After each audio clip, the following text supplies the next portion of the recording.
कुलदेवता हा शब्द कुल आणि देवता या दोन शब्दांनी मिळून बनला आहे. कुळाची देवता ती कुलदेवता. ज्या देवतेची उपासना केल्यावर आध्यात्मिक उन्नतीला आरंभ होतो ती देवता म्हणजे कुलदेवता. आपली कुलदेवता आपल्या संपूर्ण कुटुंबाचं पावलोपावली रक्षण करत असते. कुटुंबात येणाऱ्या अडीअडचणी, संकट दूर करत असते. म्हणून कुलदेवतेसाठी काही गोष्टी करायला जरी आपल्याला नाही जमलं तरी पण चालेल, पण कुलदेवतेच्या सेवेमध्ये या 5 गोष्टी मात्र प्रत्येकाने करायलाच हव्यात. चला जाणून घेऊया कोणत्या आहेत त्या 5 गोष्टी. ज्यावेळी पुरुष देवता असते तेव्हा तिला कुलदेव आणि जेव्हा स्त्री देवता असते तेव्हा तिला कुलदेवी म्हटलं जातं. त्यांची उपासना सेवा कशी करायची बघा. पहिली गोष्ट म्हणजे कुलदेवतेचा टाक, मूर्ती किंवा फोटो यापैकी एक तुमच्या घरामध्ये असायलाच हवं. वाडवडिलांच्या परंपरेनुसार चालत आलेले टाक जर तुमच्याकडे असतील तर खूपच उत्तम. पण जर कुणाकडे टाक नसतील तर तुम्ही कुलदेवतेची मूर्ती किंवा फोटो घरातल्या देवघरात ठेवायलाच पाहिजे.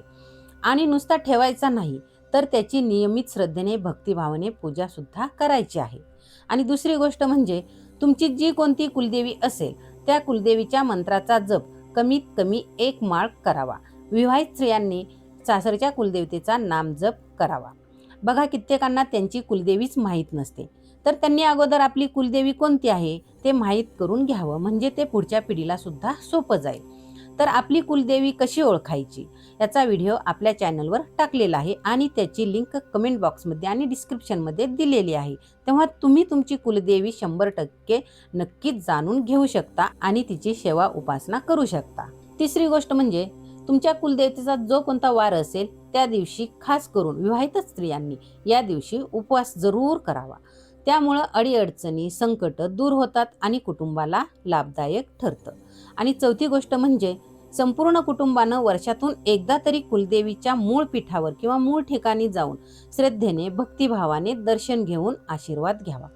विवाहित महिलांनी कुलदेवीचं दर्शन घेतल्यावर यथाशक्ती किंवा खणा नारळानं देवीची ओटी भरावी. त्यामुळे घरावर देवीची कृपा राहते.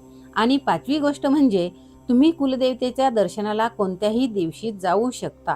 याच दिवशी भक्ताने दर्शनाला गेलं पाहिजे असं काही नाही, पण कुलदेवीच्या मूळ ठिकाणी जाऊनच दर्शन घ्यायचं आहे. जर तुमची कुलदेवी आई तुळजाभवानी माता असेल तर तुळजापूरला जाऊन दर्शन घ्यायचं आहे. आणि जर कोल्हापूरची महालक्ष्मी जर तुमची कुलदेवी असेल तर कोल्हापूरला जाऊनच दर्शन घ्यायचं आहे. पण जाताना मात्र एक गोष्ट बरोबर घेऊन जायचं आहे. आपल्या घरातून निघण्या अगोदर तुमच्या कुलधर्म कुलाचाराप्रमाणे तुमच्या घरातील देवदेवतांची पूजा अर्चना करून धूप, दीप, गोड नैवेद्य दाखवायचा आणि कुलदेवतेला प्रार्थना करायची की मी तुझ्यासाठी बनवलेला गोड नैवेद्य घेऊन तुझ्या दर्शनाला तुझ्या पीठावर किंवा तुझ्या घरी येत आहे. तुझा आशीर्वाद आमच्या सोबत कायम राहू दे. दर्शनाला गेल्यावरती पुजाऱ्याला सांगून हा नैवेद्य अर्पण करायचा आहे.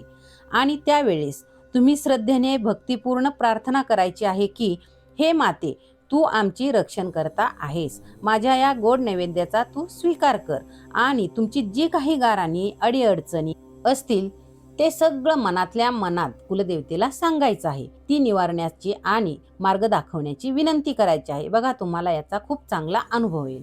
तुम्हाला काय अनुभव आला ते मला कमेंट करून नक्की सांगा. कुलदेवी आपल्या भक्ताचा हात कधीच सोडत नाही. कुलदेवतेचा कृपा आशीर्वाद सदैव आपल्या सोबतच असतो. असं सांगितलं जातं की कुलदेवतेचं दर्शन करून आल्यानंतर कुलदेवतेचा अंश सुद्धा आपल्या बरोबर आपल्या घरी येतो. म्हणूनच दर्शनावरून येताना रस्त्यात कोणाच्याही घरी थांबायचं नाही.